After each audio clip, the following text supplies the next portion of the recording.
চলে গেলে অনেকগুলো দিন, অনেকগুলো মাস, তবুও কিন্তু আমার চুলগুলো এখনো ঠিক হলো না। ক্ষতি তো আমার অনেক বড় হয়েই গেছে। চুলগুলো না এখন বড় হচ্ছে না, চুলগুলোকে কেটে ফেলতে পারছি। এই সমস্যার সমাধান তো ঠিকই আছে, তবে তার জন্য লাগবে অনেকগুলো টাকা, আর অত টাকা দেওয়ার মতন ক্ষমতা আমার নেই। তাই এইভাবেই কোনো রকম দিনগুলোকে পার করছি। জীবনে এমন কিছু ভুল করে ফেলি যে ভুলগুলো করার পরে আফসোস করা ছাড়া আর কিছুই থাকে না। তবে কিছু মানুষ অন্যের ক্ষতি করার পরে দিব্যি ভালো থাকে।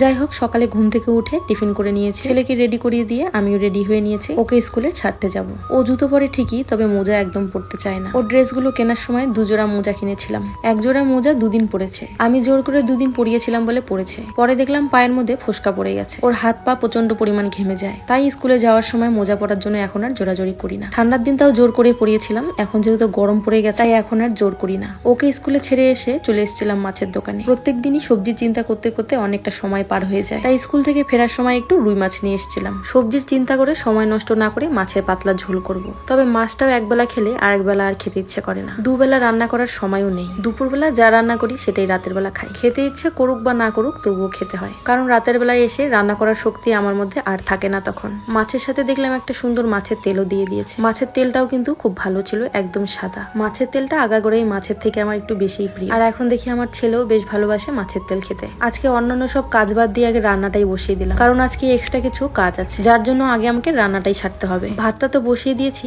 কড়াইটাও গরম হতে বসিয়েছি। ততক্ষণে এদিকে কাপড় কটা ভাঁজ করে রেখে দিয়েছিলাম, কারণ ঘর গোছানোর কাজটা এখন যদি না করি পরে আর করাই হবে না। আমি আগে ভাবতাম যারা অনেক বড় বড় কন্টেন্ট ক্রিয়েটার তারা কি শুধুমাত্র ভিডিওই করে, তারা কি বাইরে কোনো কাজ করে না। আর এখন বুঝতে পারছি কন্টেন্ট ক্রিয়েটের সাথে সাথে অন্যান্য কাজগুলো মেনটেন করা যে কতটা চাপে। তবে বড় বড় কন্টেন্ট ক্রিয়েটারদের কিন্তু প্রফেশনটাই হলো কন্টেন্ট ক্রিয়েট করা, তাই অন্যান্য কাজ তাদের না করলেও চলে। তারা সোশ্যাল মিডিয়া থেকে হয়তো অনেক পরিমাণ টাকা ইনকাম করে, তাই হয়তো তাদের এক্সট্রা কোনো কাজ করার দরকারই পড়ে না। তবে আমরা তো একেবারে ছোট মোটো কন্টেন্ট ক্রিয়েটার, আমাদের কন্টেন্ট ক্রিয়েটের পাশাপাশি সব কাজই করতে হয়। তবে এখন কিছু কিছু সময় আমাকে আমার কিছু শুট করে দেওয়ার জন্য আমার হাজবেন্ডকে অফিস থেকে ডেকে নিয়ে আসতে হয়। যদিও বা ওর একটু অসুবিধা হয়ে যায়, তবে ওই যে এখান থেকেও তো কিছু পরিমাণ আর্নিং হয়, শুধুমাত্র সেটার জন্য একটু কষ্ট করা। মাসের বাজার যেদিন করেছিলাম সেদিনই 5 কিলো আটা নিয়ে এসেছিলাম। আমরা প্রত্যেকদিন সকালেই কিন্তু রুটি খাই। সেদিন থেকে ভাবছি আটাটা একটা ডিব্বার মধ্যে ঢেলে রাখতে হবে, সময়ই হচ্ছে না। ডিব্বাটা ধুয়ে নিয়ে এসে অনেকক্ষণ আগে উপর করে দিয়েছি টেবিলের উপরে, আর ওইদিকে আমার মাছের ঝোলটা ফুটতে ফুটতে ডিব্বাটা মুছে আমি আটাগুলো ঢেলে রেখে দিয়েছিলাম। আর আজকে দুপুরের মেনুতে কিন্তু ওই ভাত, মাছের ঝোল আর মাছের তেলটাই ছিল।